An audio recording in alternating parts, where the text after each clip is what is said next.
好啦，大家好，咁我哋想介紹而家我哋 TVR 一個服務，我哋呢個服務咧就叫做咧就 IT 嘅 Black Box。咁我哋一條龍嘅服務啦，就咧係包機、包 OS 同埋包嗰個Web 版嘅 Office，同埋包埋 support 嘅。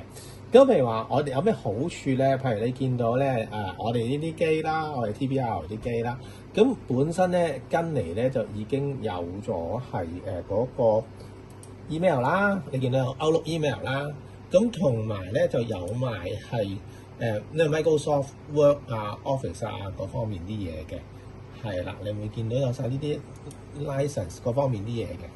好，咁跟住咧，咁呢個就我哋一條龍服務啦，咁咧一個價錢啦，500蚊一個月啦，就已經係包晒所有嘢，咁方便呢啲中小企咧可以咧即係彈性咧去租機咁樣嘅。咁另外一個好處就係話係一個叫做 anytime anywhere 嘅嘢啦。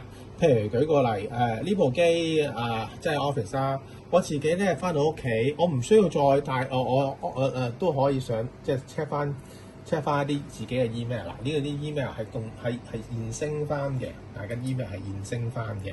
第二嚟講咧，就係話咧嗰啲OneDrive 嘅 document 咧，大家都係現升嘅，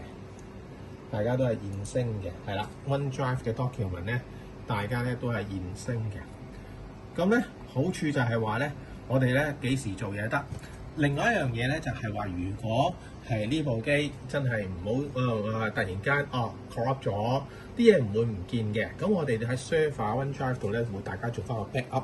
好處就係話咧，就算同事走咗或者部機爛咗，咁我哋啲嘢都喺翻晒度嘅。咁咧令到中小企嘅老闆咧就可以咧好安心，一個月費就搞掂晒啦。